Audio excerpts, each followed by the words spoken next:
हर हर महादेव दोस्तों, मेरे चैनल में आपका स्वागत है। भोलेनाथ की कृपा आप सब पर बनी रहे दोस्तों।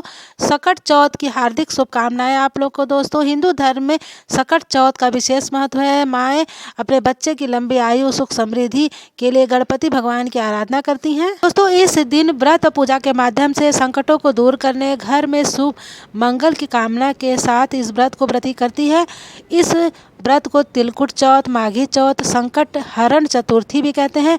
मान्यता है कि जो सच्चे मन से गणेश भगवान की उपासना करते हैं उनके जीवन में सभी कष्ट दूर हो जाते हैं दोस्तों। भगवान गणेश की पूजा करने से परिवार में सुख और शांति का वास होता है। इस दिन नियमों से पूजा विधि करते हैं, व्रत करते हैं तो बहुत ही शुभ फलदायी होता है दोस्तों। इस वीडियो के माध्यम से हम सकट चौथ व्रत की सरल पूजा विधि और शुभ मुहूर्त के बारे में जानेंगे दोस्तों। वीडियो पसंद आए तो लाइक कमेंट करना ना भूलें। कमेंट बॉक्स में लिखें हर हर महादेव। हेलो दोस्तों, मेरे चैनल में आपका स्वागत है। मेरा वीडियो पसंद आए तो लाइक कीजिए, सब्सक्राइब कीजिए। नमस्कार।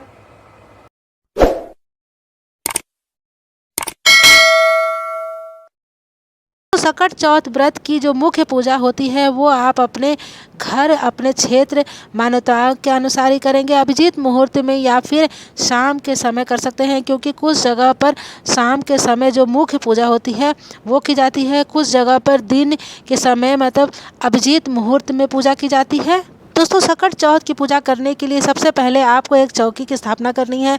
उसके ऊपर लाल पीला कपड़ा बिछाना है, वस्त्र बिछाना है। इसके बाद फूलों का आसन देकर भगवान गणपति की मूर्ति को विराजित करना है। यदि आपके पास तस्वीर हो तो आप तस्वीर भी स्थापित कर सकते हैं, या फिर गोबर या मिट्टी के गणेश भगवान की प्रतिमा बना करके आपको विराजित करना है दोस्तों। कभी कभी ऐसा होता है कि हमारे पास मूर्ति नहीं रहती है, आपके पास मूर्ति नहीं है या गोबर मिट्टी आपको नहीं मिल पाता है, तो आप एक सुपारी ले लीजिए, उसमें कलावा बांधकर अक्षत और पुष्प का आसन दे करके आप भगवान को विराजित कर सकते हैं। इसके बाद गंगा जल छिड़क कर आप शुद्धिकरण करें, स्नान कराएं। सभी सामग्रियों पे गंगा जल छिड़के सारे सामान को शुद्धिकरण करें। यदि आपके पास धातु की मूर्ति है तो आप चाहें तो भगवान को स्नान भी करा सकते हैं दोस्तों। इसके बाद आप रोली कुमकुम का गणेश जी को तिलक लगाएं। तिलक लगाने के बाद वस्त्र के रूप में आप मौली अर्पित करें, जनेऊ अर्पित करें। अगर जनेऊ आपके पास नहीं है तो आप लाल कलावे को भी 7 बार लपेट करके भगवान गणेश को अर्पित कर सकते हैं दोस्तों। इसके बाद थोड़ा सा अक्षत या पुष्प का आसन दे करके आप दिया रखकर प्रज्वलित करें।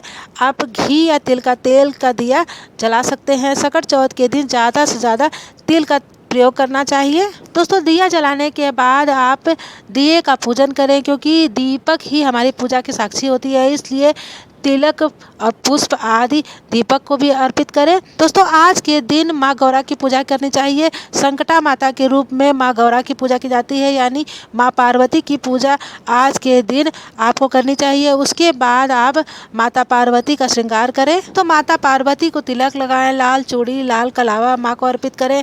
फिर संकटा माता चौथ माई का आप ध्यान करें। उसके बाद आप यदि आपके पास कोई पोस्टर में तस्वीर हो मिल जाए तो आप उसको भी लगा सकती हैं तस्वीर की।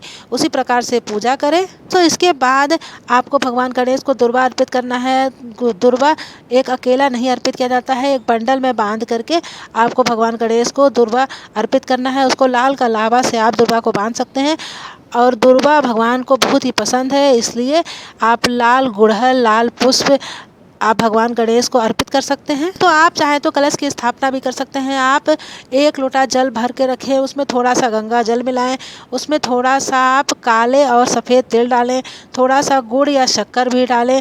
सकट चौथ के दिन तिलकुट का भोग भगवान गणेश को अवश्य अर्पित किया जाता है दोस्तों। यदि आप तिलकुट नहीं बना सकते तो आप थोड़ा सा गुड़ पिघला करके उसमें तिल मिला करके छोटे छोटे लड्डू भी बना सकते हैं, तथा आप मोतीचूर के लड्डू भी प्रयोग कर सकते हैं, लेकिन तिल के लड्डू का ज़्यादा महत्व होता है। आप सुपारी इलायची आज के दिन भगवान गणेश को अवश्य अर्पित करें। साथ ही मंदिर में कुछ दक्षिणा भी अर्पित करें, मौसमी फल, इसके अलावा कुछ भी आप सामर्थ्य के अनुसार भगवान गणेश को अर्पित कर सकते हैं। तो इसके बाद सच्चे मन से भगवान गणेश की पूजा करें, मंत्रों का जप करें, सकट चौथ की कथा पढ़नी चाहिए। उसके बाद आप कहानी सुने। तो कथा समाप्त होने के बाद हाथ में रखे तिल अक्षत को आपको जल के लोटे में डाल देना है। उसके बाद रात के समय चंद्र देवता को अर्घ्य देना चाहिए। कथा के बाद आरती करें, कपूर जला करके आरती करने के बाद आप पूजा स्वीकार करने का आग्रह करने के साथ ही अपने गलतियों की क्षमा मांगे। ऐसा करने पर यदि कोई भूल चूक हो गई है उसका दोष आपको नहीं लगेगा। तो इस बार माघ मास के कृष्ण पक्ष के चतुर्थी तिथि का प्रारंभ हो रहा है 17 जनवरी दिन शुक्रवार को सुबह 4:07 से और 18 जनवरी शनिवार सुबह 5:30 को चतुर्थी तिथि समाप्त हो जाएगी।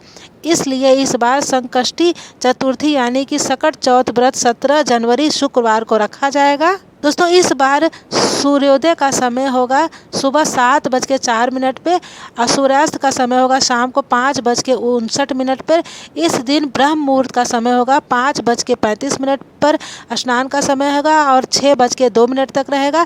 सौभाग्य और शोभन योग का निर्माण भी इस दिन हो रहा है। तो शाम की पूजा का शुभ मुहूर्त होगा 5:48 से लेकर रात को 7:09 तक रहेगा और चंद्रोदय का समय रात को 9:18 पर रहेगा। दोस्तों व्रत का पारण करते समय आप मूंगफली, दूध, तिल, गुड़, लड्डू, शकरकंदी खा करके व्रत का पारण कर सकते हैं। इसके अलावा सकट चौथ व्रत में नमक का त्याग करना चाहिए, बहुत ही आवश्यकता है। तो आप सेंधा नमक से बने व्यंजन को सात्विक तरीके से फलाहार कर सकते हैं। दोस्तों वीडियो कैसा लगा कमेंट जरूर करिए, कमेंट बॉक्स में लिखिए हर हर महादेव। नमस्कार, मिलेंगे अगले वीडियो में।